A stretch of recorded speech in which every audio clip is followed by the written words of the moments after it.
Welcome to my views and news. Breaking news for you. Two breaking news. Firstly, Tigray military command just a few minutes ago released a statement about new offensive from Eritrean soil on Tigray region. In this statement, Tigray military command addressed people of Tigray, people of Ethiopia, people of Eritrea, and Tigray military command told about the fighting in border areas and on which front is the main push of Eritrean and Ethiopian forces. Tigray military command told in the statement. Secondly, viewers, Mike Hammer, US Special Envoy, today talked to some news sources. US seems to be threatening Eritrea, and US is sending a message to those countries who are in direct contact with Eritrea that they should intervene. And US is confirming that Eritrean military has crossed into Tigray. We have details for you and which countries can play a role. US message is for which country?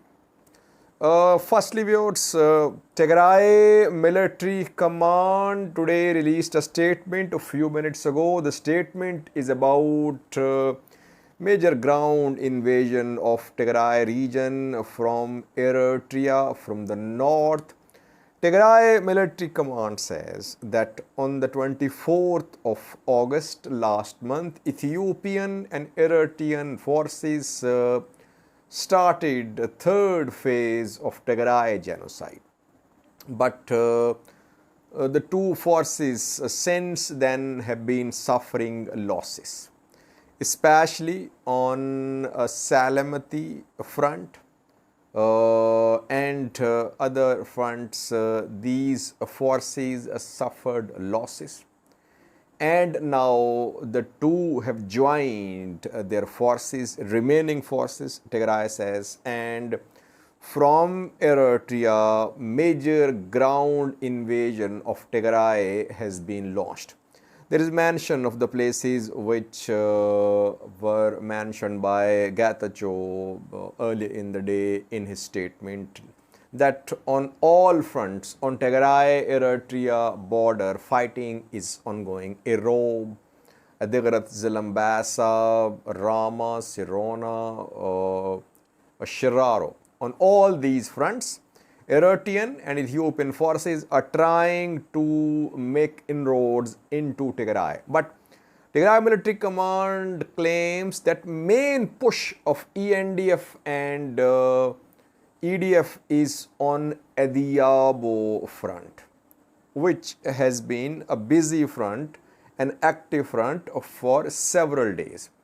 Earlier fronts were only seeing shelling like Rama, Sirona, Adigrat. There was no combat, there was no fighting on these fronts. But on Ediabo front, fighting between Tigray forces and attackers have been going on for days. Once again, Tigray military command says main push is on Ediabo front, Shiraro front, and Shire also. And this front has been active for days. Tigray military command has sent a message to the people of Ethiopia that they should rise, they should protest, they should oppose this invasion of Tigray. Especially military command of Tigray is addressing people of Amhara and Afar regions, that they should oppose the attack on Tigray, though in the statement there is a mention of Fano militias, Amhara special forces, that they are part of this new ground invasion of Tigray. EDF, Eritrean Defense Force, Ethiopian National Defense Force, thirdly Republican Guards, fourthly Amhara Special Force, fifthly Fano. These are part of this new military offensive from multiple directions on Tigray. This is Tigray's official position. Lastly, military command of Tigray is addressing the people of Eritrea that they should not be victims of Isaias Afwerki Eritrean rulers' territorial and regional ambitions.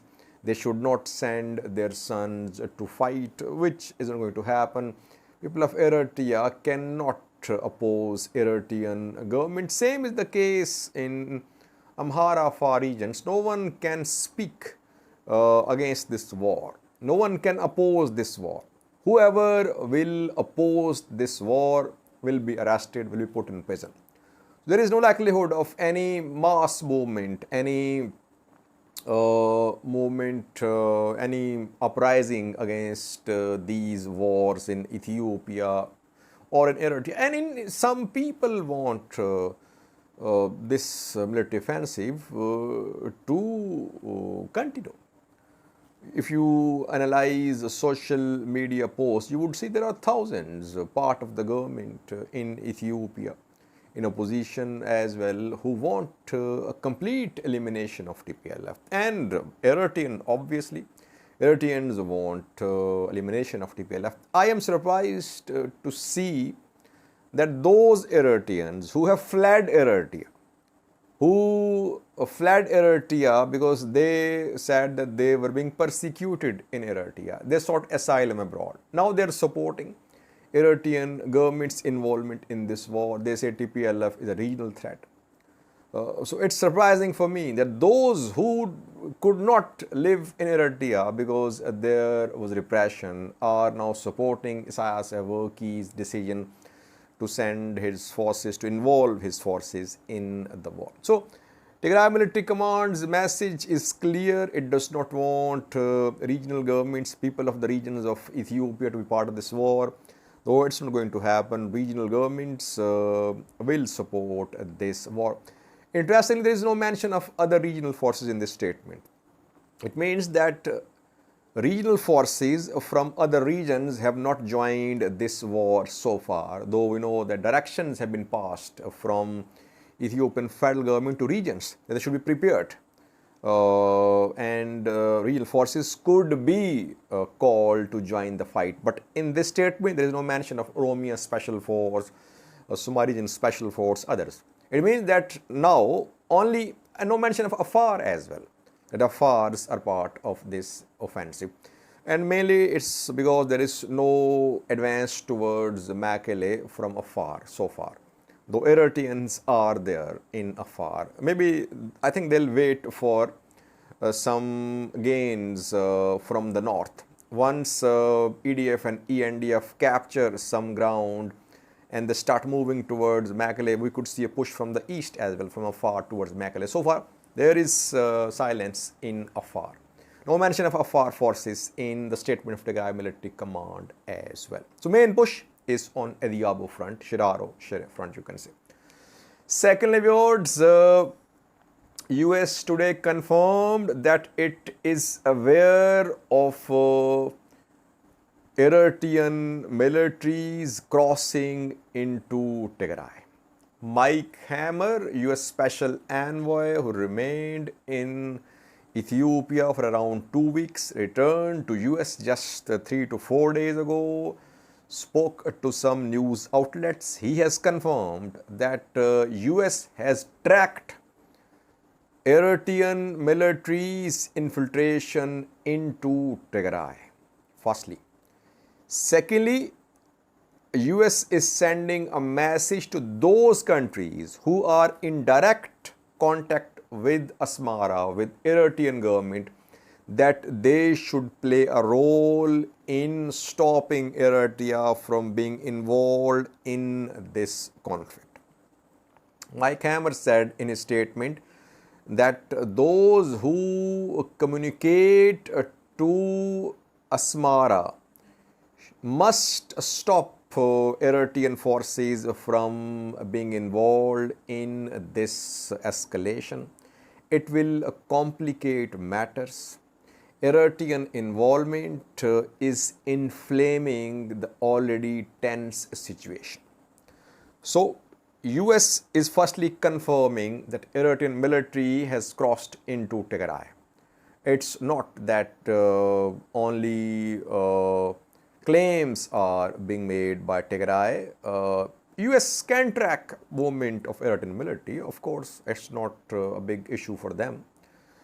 They can monitor all movements on Tigray-Eritrea border, firstly. And secondly, Eritrea is not denying the involvement of its military in this war. Have you seen any clear statement from Eritrea denying the involvement of its military in this conflict? I have not seen a single one. In fact, their ambassadors, their supporters, some news sources backed by the government, they are openly saying that this is the time to crush TPLF and Eritrea should deploy all its assets to crush TPLF. So, Eritrea is there, Eritrean military is there. That is why no rejection, no denial from Eritrean government. Question is, US is sending a message to those who directly communicate with Eritrea to intervene. Who are the countries? Which countries communicate directly with Eritrean government? US is not on good terms with Eritrea because US, EU, they impose sanctions on Eritrea. US and Eritrea is still under sanctions. So US and EU have no leverage. They cannot put any pressure upon Eritrea diplomatically. Yes, they can use military option. In a separate video, we'll try to analyze this question too. Can there be military option used by EU and US? Russia in direct contact with Eritrea. China in direct contact with Eritrea. Chinese special envoy to the Horn of Africa, Zhu Bing, held a meeting with Isaias Afwerki just 2 to 3 days ago. Any African country, no Eritrean neighbor is in a position to play a role in stopping Eritrea from being involved in this war. No African country as well, I think.